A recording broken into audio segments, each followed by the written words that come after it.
तो सोचिए, आप एक ऐसी दुनिया में हैं जहां सब कुछ टिकाऊ है। घर, मान्यताएं, आपका देश। सब कुछ एक मजबूत चट्टान पर खड़ा है। हाँ, जिसे कोई हिला नहीं सकता। सब कुछ तय है, सुरक्षित है।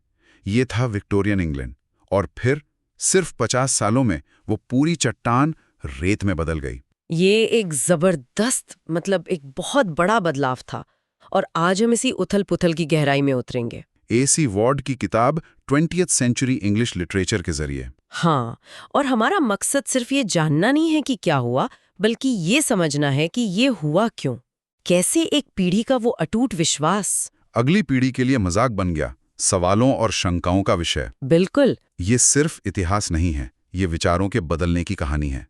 और जैसा वॉर्ड कहते हैं, 20वीं सदी के पहले 50 सालों में इंसान ने जितने बड़े झटके देखे, उतने शायद पिछली 50 पीढ़ियों ने भी नहीं देखे थे। तो चलिए इस सफर पर निकलते हैं। तो शुरुआत करते हैं उसी विक्टोरियन मानसिकता से। जैसा मैंने कहा, हर चीज स्थायी लगती थी। लोग विशेषज्ञों, चर्च, सरकार की बातों पर आंख मूंद कर भरोसा करते थे। वॉर्ड के शब्दों में वो एक ऐसे घर में रहते थे जिसकी नींव कभी हिल नहीं सकती। सुनने में तो ये बहुत अच्छा लगता है ना? एक सुरक्षा का एहसास। हाँ, पर इसी में एक बहुत बड़ी कमजोरी छिपी थी।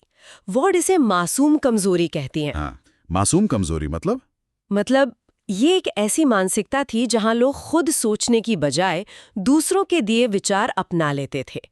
उन्होंने एक बहुत अच्छी बात कही है क्या? कि ये ऐसा था जैसे किसी ने दिमाग और आत्मा के लिए दूसरों के उतारे हुए कपड़े पहन लिए हों। वाह, दिमाग के लिए उतारे हुए कपड़े। ये तो बहुत सटीक बात है। पर क्या उस दौर में कोई इस पर सवाल नहीं उठा रहा था? नहीं नहीं, ऐसा बिल्कुल नहीं था।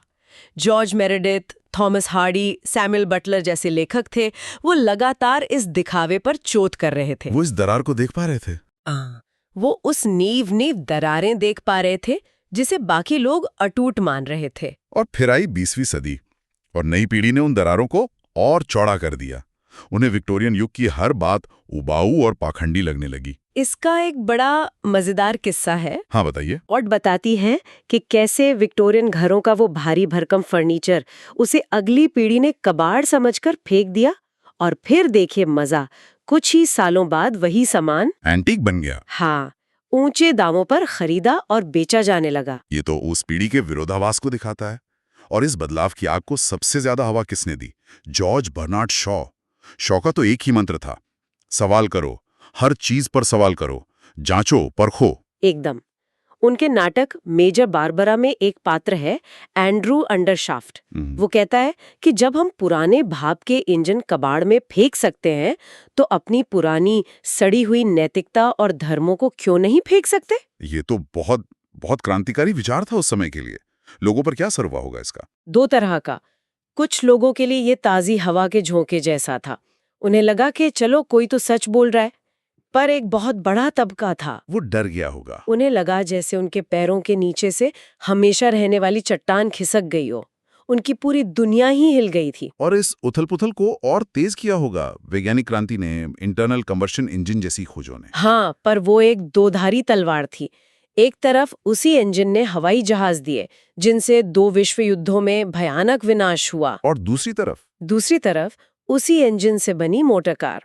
और मोटर कार ने लाखों युवाओं को वो आजादी दी जो उनके माता पिता ने कभी सोची भी नहीं थी। ये दिलचस्प है, मतलब एक मशीन ने सामाजिक रिश्ते बदल दिए। सोचिए, पहली बार युवा अपने माता पिता के कंट्रोल से, उनकी निगरानी से दूर जा सकते थे। यहीं से युवाओं का विद्रोह एक बड़े सामाजिक चलन के तौर पर शुरू हुआ। लेकिन इस नई युवा ऊर्जा का वो राजनीतिक इस्तेमाल भी तो हुआ। हाँ, और वो बहुत खतरनाक साबित हुआ। वार्ड हिटलर यूथ जैसे आंदोलनों का उदाहरण देती हैं, जहां युवाओं की ऊर्जा का भावनात्मक शोषण किया गया।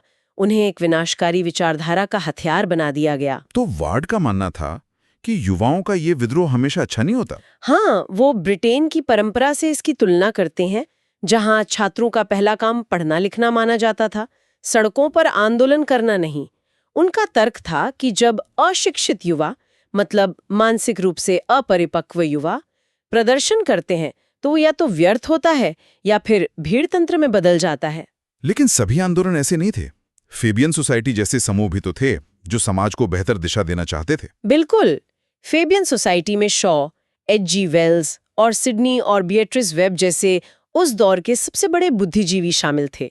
उनका नारा था कला जीवन के लिए। मतलब कला का मकसद सिर्फ मनोरंजन नहीं, सामाजिक सुधार भी है। एकदम। और यहाँ सिडनी और बीएट्रिस वेब का काम बहुत बहुत अहम है। वेब दंपत्ति, उन्होंने क्या किया था? वो वेलफेयर स्टेट यानी कल्याणकारी राज्य के असली आर्किटेक्ट थे। उनकी वजह से करोड़ों लोगों को गरीबी से निकलने, बेहतर स्वास्थ्य और शिक्षा पाने में मदद मिली। ये एक बहुत बड़ी उपलब्धि थी। लेकिन क्या? वार्ड इसकी एक बहुत बड़ी खामी की ओर भी इशारा करती हैं। और वो क्या थी? वो थी व्यक्ति का खो जाना।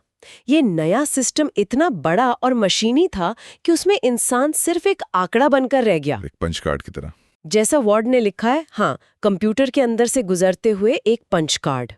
और यहीं पर H.G. वेल्स के कॉमन मैन, मतलब वो आम आदमी जिसकी अपनी सोच, अपनी पहचान है, उसकी जगह मास मैन ने ले ली। भीड़ का हिस्सा बन चुका एक बेचेहरा इंसान। सही कहा, जिसे सिस्टम अपनी मर्जी से कहीं भी फिट कर सकता है। वाह, कॉमन मैन से मास मैन तक का सफर। और इसका असर साहित्य पर भी तो पड़ा होगा। मतलब लेखक अब किसके लिए लिख रहे थे? यहीं से कहानी में एक बहुत बड़ा मोड़ आता है।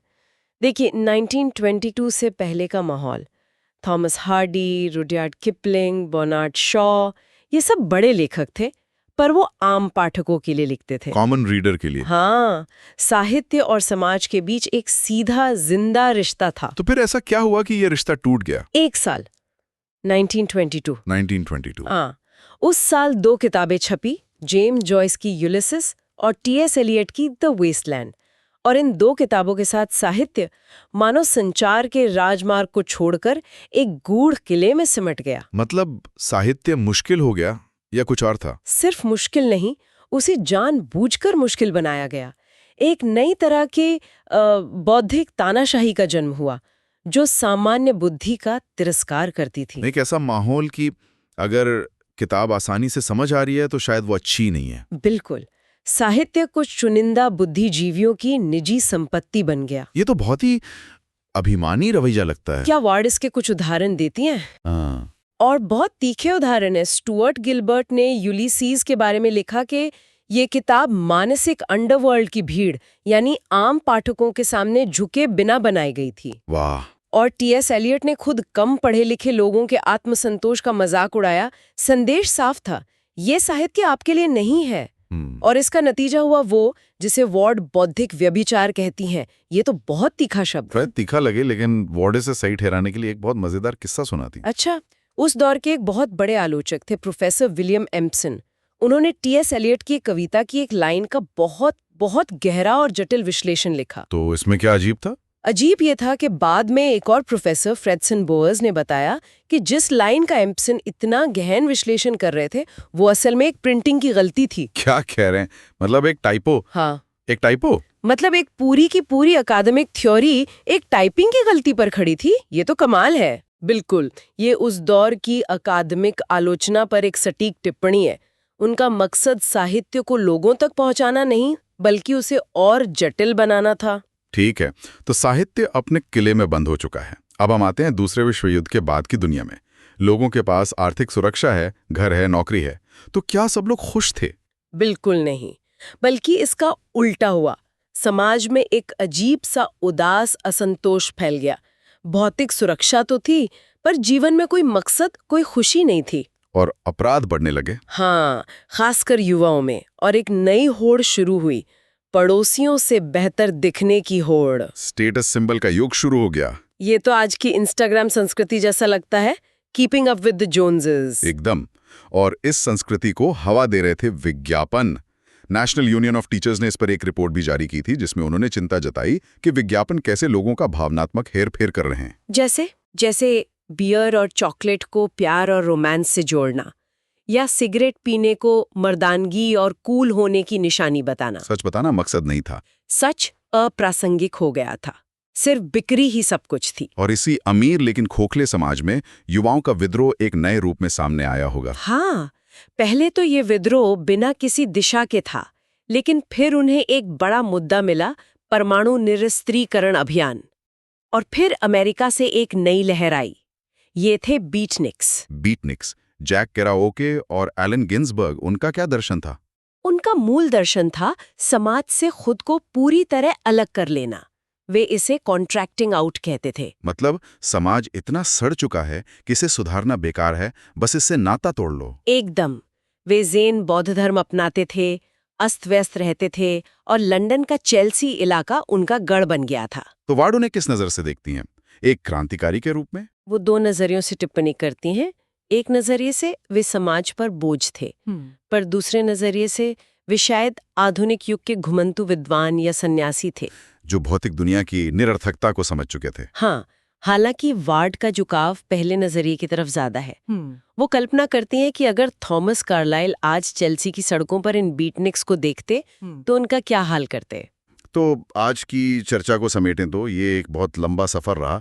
हमने विक्टोरियन युग के चट्टान जैसे विश्वास से शुरुआत की, फिर बर्नार्ड शॉ की तीखी सवालों को देखा, वेब दंपत्ति की सामाजिक इंजीनियरिंग और उसके अनपेक्षित परिणामों को समझा, फिर साहित्य को आम आदमी से दूर एक किले में बंद होते देखा, और आखिर में युद्ध के बाद के एक ऐसे समाज तक पहुंचे जो अमीर तो था पर अंदर से बेचैन और खोखला था। हाँ, और अगर इन सभी बिंदुओं को जोड़कर देखें तो एक बड़ी तस्वीर उभरती है। विक्टोरियनवाद के टूटने से, धर्म के प्रभाव के कम होने से और साम्राज्य के पतन से ब्रिटेन में एक गहरा आध्यात्मिक खालीपन पैदा हो गया।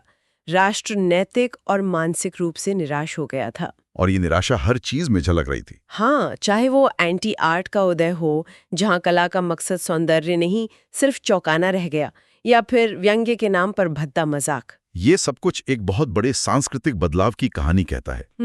और ये हमें आज के लिए एक बहुत अहम सवाल पर लाकर छोड़ता है। बिल्कुल। स्रोत के आखिर में वार्ड विक्टोरियन युग के सराहनीय संयम और शालीनता की तुलना 20वीं सदी के दिखावे के जुनून से करती हैं। उनका मानना था कि उस दौर में मशहूर होना और गुमनाम हो जाना दोनों बहुत आसान हो गया था। और यही विचार आज के श्रोताओं के लिए एक सवाल छोड़ जाता है।